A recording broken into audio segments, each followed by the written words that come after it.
Today's plan is to complete a ramp test on a rower. In the world of fitness, a ramp test is feared for good reason. Said by many to be more painful than having children.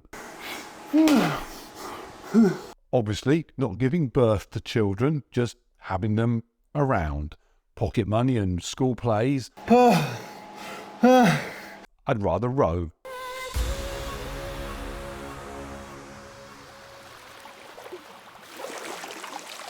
A ramp test is very straightforward. More commonly seen in cycling, it's a way of working out your FTP, your functional threshold power. That is the maximum average power that you can generate over 1 hour.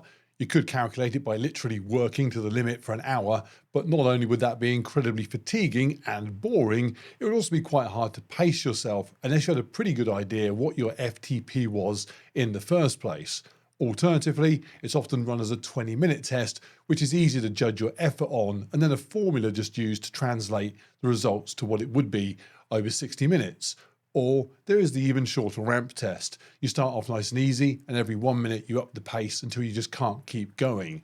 Like with the 20-minute test, a formula is then used to calculate your FTP. I've done a couple on the bike and they are pretty brutal, but this is on a rower, which is a new one for me. This summer, I'm going to be using the EXR rowing platform to track my training on the Concept 2 machine at home and in the gym.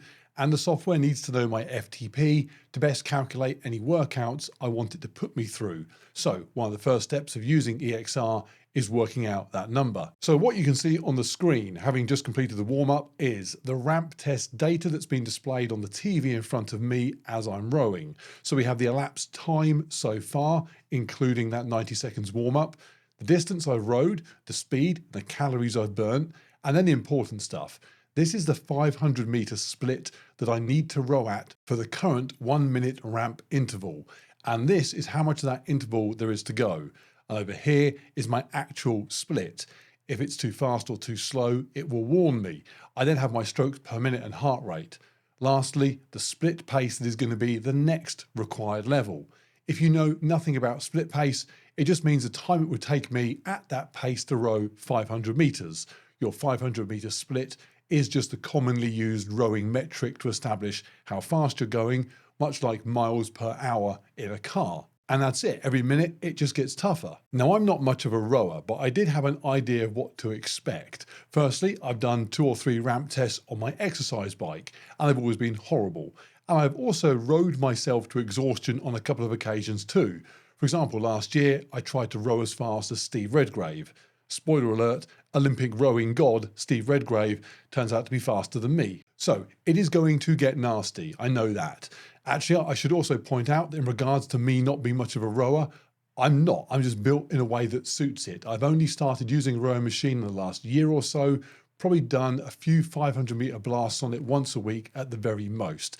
Something else I should mention is that the EXR platform does some algorithmic tweaking to your split pace in order to allow for your weight.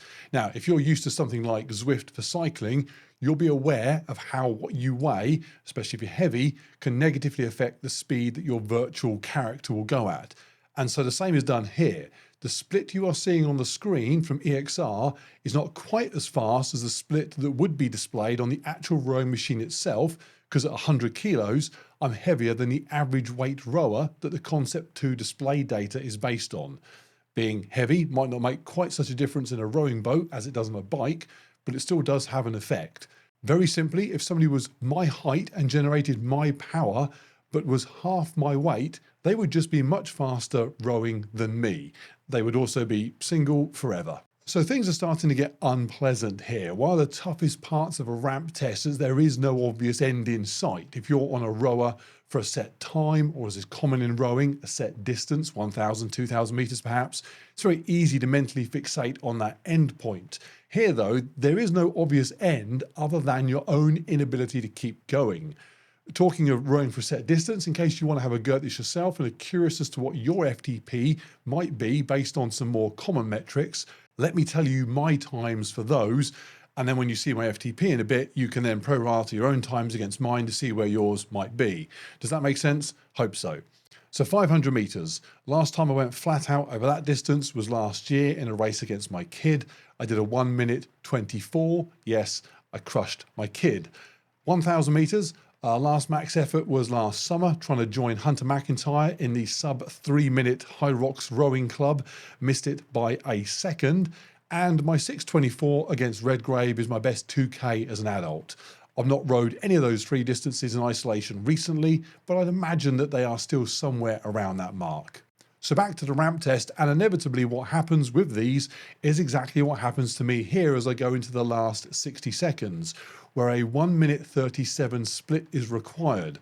Rightly or wrongly, there just comes a point where you just tell yourself that you'll make it to the end of those 60 seconds, but will have nothing left to continue after that. It happens on the bike, and so it happened here. And as soon as that thought is logged into your head, it just becomes a guaranteed certainty that when you do make it to the end of that minute in question, you'll have nothing left to give beyond that up here.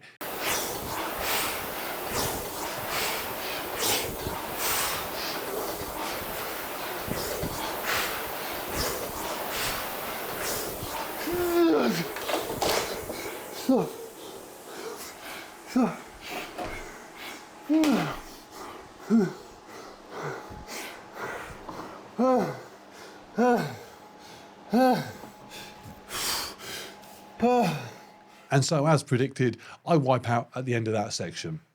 And after a couple of minutes of calculating, the software concludes that I have an FTP of 1 minute 52 per 500.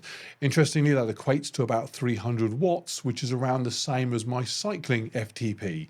Is that accurate? Could I row 1 minute 52 split for an hour?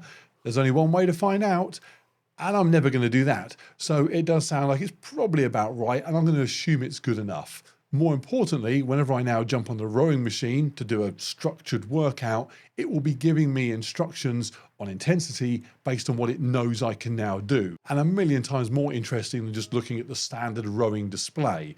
Again, you don't need a machine at home either. You can just hook this up to one in the gym. Okay.